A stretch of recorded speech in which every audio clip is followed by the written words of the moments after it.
Hi friends, welcome to इंसिसेंट coaching YouTube channel. दोस्तों, आज कोविड-19 की वजह से न्यूज़ में रही सरकार की एक इम्पॉर्टेंट स्कीम के बारे में हम लोग यहाँ डिस्कस करेंगे।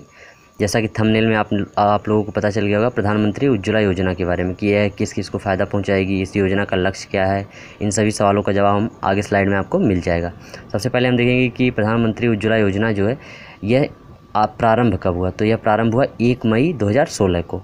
1 मई 2016 को यह योजना जो है बीपीएल कार्ड धारक उन महिलाओं के लिए था जो गरीबी रेखा के नीचे जीवन यापन करती हैं। इसका जो नारा था शुरुआत में, स्वच्छ ईंधन बेहतर जीवन, तो इसी नारे के साथ इस कल्याणकारी योजना का शुभारंभ हुआ था।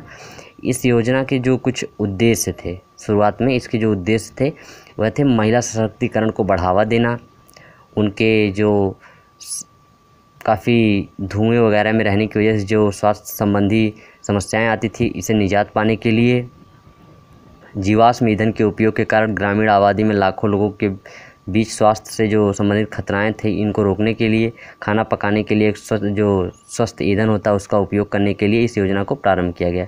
इसके लिए जो महिलाओं की जो पात्रता थी वह थी कि कम से कम उनकी आयु 18 वर्ष हो, बीपीएल कार्ड धारक होनी चाहिए। उसके बाद ये जो सब्सिडी राशि जो प्राप्त करने के लिए उन्हें किसी राष्ट्रीय बैंक है उसमें उनका खाता होना चाहिए। आवेदक परिवार में पहले से कोई गैस कनेक्शन नहीं होना चाहिए।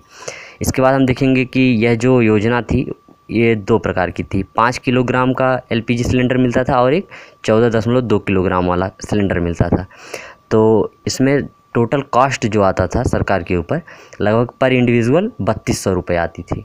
और इस 3200 रुपये में सरकार 1600 की सब्सिडी देती थी और 1600 जो यह पेट्रोलियम और प्राकृतिक गैस मंत्रालय है जो इसे रेगुलेट करता है, वह ईएमआई पे समझिए एक हिसाब से पर इंडिविजुअल लोन देता था, जिसकी वह भरपाई कब करता है। 14.2 किलोग्राम वालों को 6 बार सिलेंडर भराने के बाद 7वें बार से ईएमआई देना पड़ता है, यानी जो सब्सिडी आता है वो ईएमआई के तौर पे काट लिया जाता है।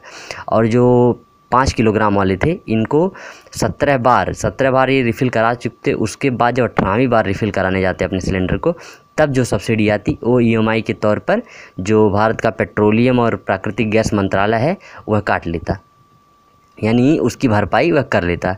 तो आपके मन में क्वेश्चन आ रहा होगा कि इस योजना के लिए जो पैसा है, ये पैसा कहाँ से आता है।